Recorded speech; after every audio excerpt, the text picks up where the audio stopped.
Malam itu gerimis mengguyur wilayah Jakarta. Jalanan terasa sunyi senyap, maklum jam sudah menunjukkan pukul 2 dini hari.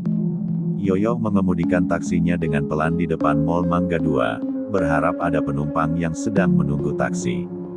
Ketika di lampu merah ada seorang wanita muda Tionghoa berperawakan kurus menggunakan rok mini dan kaos merah ketat menyetop taksinya. Setelah tiba di dalam, Yoyo pun dengan ramah mengucapkan, "Selamat malam, mau kemana Mbak?" Kelapa Gading. Jawab wanita itu singkat. Dengan sigap Yoyo pun membelokkan taksinya menuju wilayah tersebut. Perjalanan pun dilanjutkan dengan kesunyian.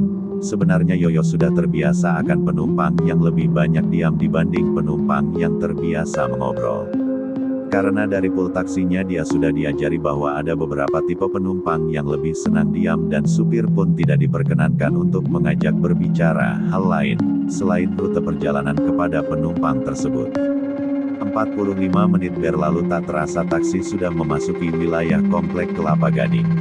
Kluster Anggrek Blok B2 nomor 7. Itu rumah saya, Pak. Kata wanita muda itu mengetahui hampir sudah tiba di lokasi.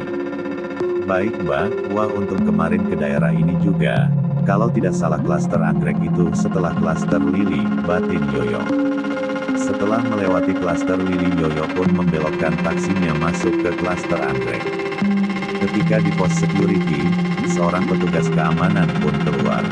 Yoyo pun dengan sigap menurunkan kaca mobilnya lalu berkata, "Mau ke blok B2 nomor 7 Pak." Lalu petugas security pun membukakan gerbang agar taksi Yoyo bisa masuk. "Silahkan Pak, gang kedua belok kanannya." Taksi pun berjalan lagi setelah melewati gang pertama Yoyo pun belok di gang kedua dan sekilas melihat nomor rumah yang tertera di pojokan B2 nomor 1. Oh berarti 6 rumah lagi, batin Yoyo.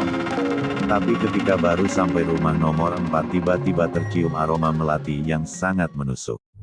Seketika itu juga Yoyo merasakan bulu kuduknya berdiri, tapi Yoyo mencoba cuek dan terus berjalan menuju rumah nomor 7.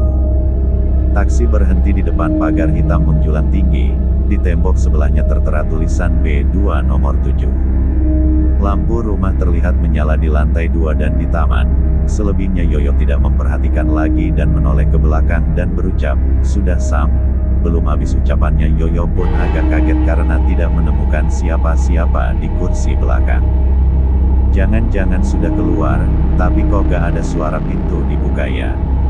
Batin Yoyo, lalu dengan segera membuka pintu, dan segera keluar taksi. Tapi aneh di luar pun tampak sepi, tidak ada seorang pun yang tampak. Jalanan paving blok terlihat sepi lengang, tidak ada tanda-tanda seseorang pun di situ. Tiba-tiba aroma melati yang sangat wangi tercium kembali.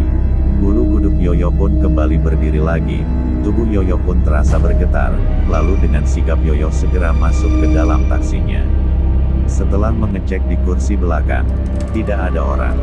Yoyo pun segera memutar taksinya dengan cepat dan menarik gas bergegas meninggalkan tempat itu. Sesampainya pos security Yoyo pun turun dan terbata-bata bertanya kepada petugas, "Maaf Pak, tadi waktu saya masuk, lihat ada penumpangnya kan?" Petugas security itu pun heran, dan sambil menggelengkan kepalanya menjawab, "Tidak ada Pak, saya pikir Bapak mau menjemput orang di B2 nomor 7. "Bukan Pak, saya tadi mengantar seorang wanita muda keturunan Tionghoa yang minta diantar pulang ke blok B2 nomor 7. Tapi sampai di rumah itu tiba-tiba orangnya menghilang," ucap Yoyo. Security itu pun mengerutkan dahinya. "Setahu saya di rumah nomor 7 itu tidak ada gadis muda yang tinggal di situ. Rumah itu hanya ditempati oleh sepasang suami istri berumur sekitar 50 tahunan. Mereka memang keturunan Tionghoa." "Terus bagaimana ciri-ciri penumpang Mas?" "Rambutnya panjang Pak, pakai baju kaos merah, dan rok mini. Seksi deh pokoknya." "Emang di rumah nomor 7 itu gak ada penghuni lain selain sepasang suami istri itu ya Pak?"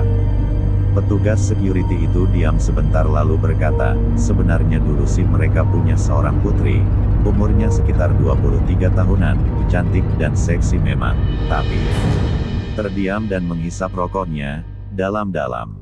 "Tapi apa Pak?" kejar Yoyo tidak sabar. "Tapi sudah meninggal sekitar 1 bulan yang lalu," lanjut security itu.